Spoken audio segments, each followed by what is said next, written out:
Hello, my name's Jack and I'm the Conservation Officer here at the Alderney Wildlife Trust. Today I'm using my 2 hours of recreational activity to complete walk number 6, the Longis Nature Reserve trail put together by Visit Alderney in their series of walks. Let's get started. Okay, we begin our walk here at Alderney's Roman fort, the nunnery. A great place to start with a rich military history. Let's go.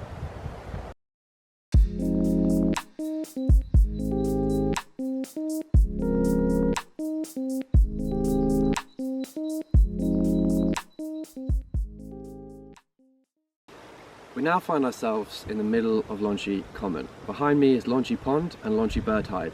Longis Pond is a really important site for Alderney's wildfowl populations. It's the only established reed bank on the island. When we're out of lockdown, make sure to check out the bird hide, and if you see anything interesting, let us know and we can add it to our sightings book.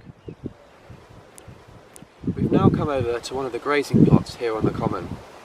Here we have the sandhill screw moss. Without the grazing action of the cattle, this species would be outcompeted by grasses. Here we have our two girls, Tina and Regina.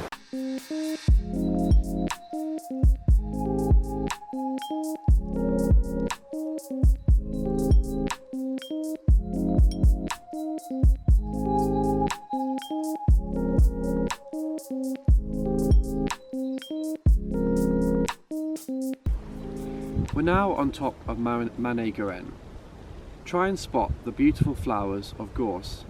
Gorse is a really important species for a lot of farmland and heathland birds, and in particular the Dartford warbler, which uses it as a refuge in the winter.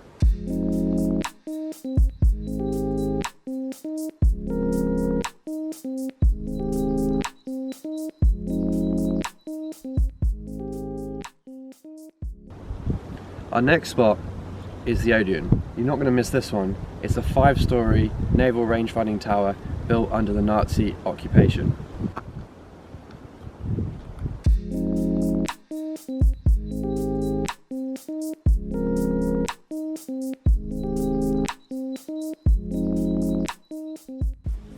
Our next stop is at Manu Pond, a great place to spot birds and invertebrates, particularly damselflies and dragonflies as it warms later in the year.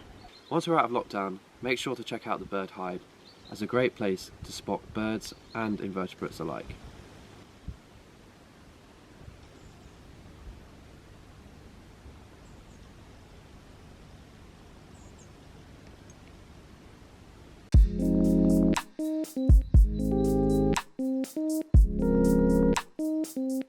Not only does Alderney have a full-size railway, but also a miniature railway.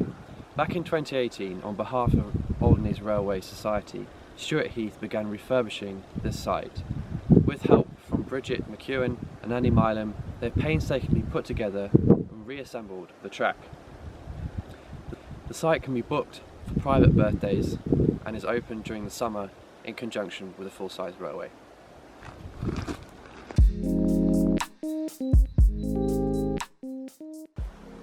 Our next waypoint is Mano Lighthouse.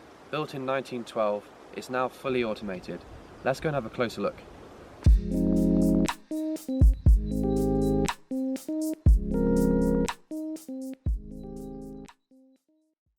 I've now brought you round to the back of Mano Lighthouse. We've come around here to highlight the negative impact that the invasive species sourfig is having on our native flora.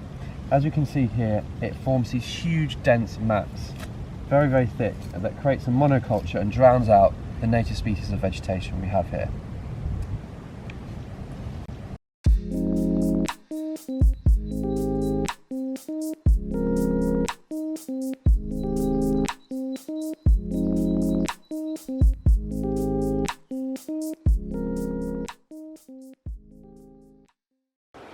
There are some parts of the reserve that we have to cut mechanically because it's not logistically possible to get the cows in to graze.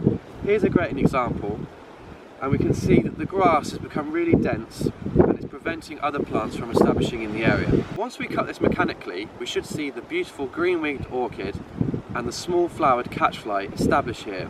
Make sure to check this out later in the year.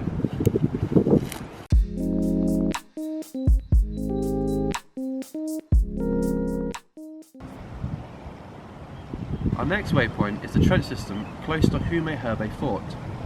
This system was built by the Nazis during the World War II occupation.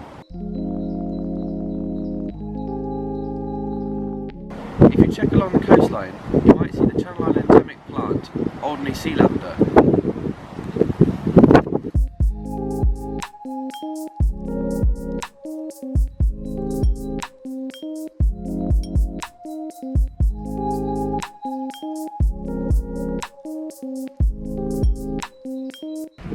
Our last stop is here on Moji Bay, a really diverse area with over 70 species of algae recorded and around 20 species of mollusks recorded. Make sure to look out for oyster catchers, ring plovers and curlew foraging out in the intertidal zone. Thanks to everyone for watching and hope to see you soon.